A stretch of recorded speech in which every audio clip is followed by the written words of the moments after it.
പെരുമ്പാവൂരിൽ കഞ്ചാവും ഹെറോയിനുമായി 2 പശ്ചിമബംഗാൾ സ്വദേശികൾ പിടിയിലായി. പശ്ചിമബംഗാളിലെ മുർഷിദാബാദ് സ്വദേശി 22 വയസ്സുള്ള മുനീറുൽ ഷെയ്ഖ്, ജൽപായ്ഗുരി സ്വദേശി 23 വയസ്സുള്ള കിഷൻ സാർക്കി എന്നിവരെയാണ് പെരുമ്പാവൂർ ASPയുടെ നേതൃത്വത്തിലുള്ള പ്രത്യേക അന്വേഷണ സംഘം പിടികൂടിയത്.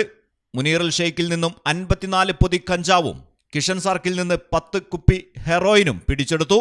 പെരുമ്പാവൂർ ബംഗാൾ കോളനിയിലാണ് ഇരുവരും മയക്കുമരുന്ന് കച്ചവടം നടത്തിവരുന്നത് എന്ന് പോലീസ് പറയുന്നു. കുറച്ച് ദിവസങ്ങളായി ഇവർ അന്വേഷണ സംഘത്തിന്റെ നിരീക്ഷണത്തിലായിരുന്നു. 500 രൂപ, 1000 രൂപ വില വരുന്ന പാക്കറ്റുകളിലാക്കിയായിരുന്നു കഞ്ചാവ് വിൽപ്പന. ഹെറോയിൻ ഒരു കുപ്പിക്ക് 1000 രൂപ വരെയാണ് ഈടാക്കിയിരുന്നത്. പെരുമ്പാവൂർ ASP ശക്തി സിംഗ് ആര്യ, ASIമാരായ Rins M Thomas, PM Raziq, ASI PA Abdul Manaf, senior CPOമാരായ വർഗീസ് ടി വേണാട്ട്, ബെന്നി ഐസക്, അജിത് മോഹനൻ തുടങ്ങിയവരാണ് അന്വേഷണ സംഘത്തിലുണ്ടായിരുന്നത്. മലയാളം ടെലിവിഷൻ, പെരുമ്പാവൂർ.